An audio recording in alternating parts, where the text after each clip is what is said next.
son, John Henry, he was born towards the end of my last year of teaching, and then I took the so then I was home with him for the summer, and I was taking that following year off. And somewhere in that year, I decided I didn't want to go back to teaching, and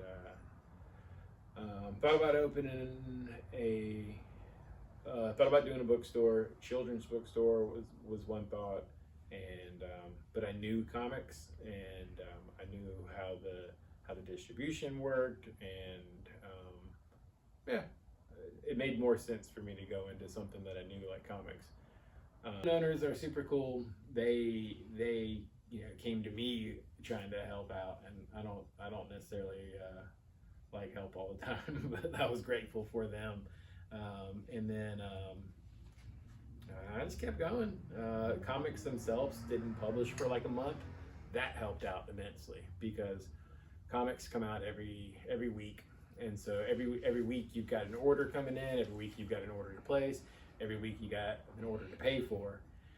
And so during that time, if we don't have the people coming in to, they can't come in to pick them up, well, that was gonna really suck. And so comics industry was changed greatly by the pandemic, with the distribution side especially.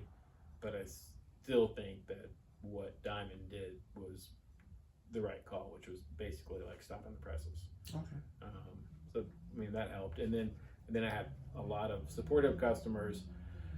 I had one guy that lives like in Orlando, and he would just hit me up on Instagram and say, "Take pictures of some shelves and send me some books." It was just like people helping out, and people that were picking up their books just curbside or delivered to some people, and yeah, I don't know. We all got through it.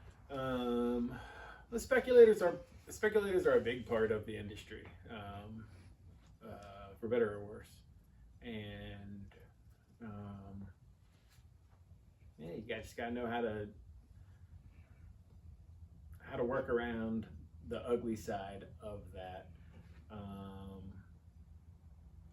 I mean, I don't. Every so often, I'll set a limit on a book. Like recently, there was a new Batman series that was very in demand, and I set a limit on that as to how many people could buy at a time. And I had people coming in 2 weeks later who were buying it, who were looking for it, and they weren't able to find it at the other store. And I still had them, and it wasn't just because of setting limits. I think one of the ways that I deal with like the speculator type thing like that too is just be on top of it. I realize that they are customers too, and so I just have to order to their wants as well. And so like with that Batman, I knew it was going to be huge. I read it ahead of time, and that was my best-selling comic in 10 years, and it was the most I'd ever ordered of one single comic too. And so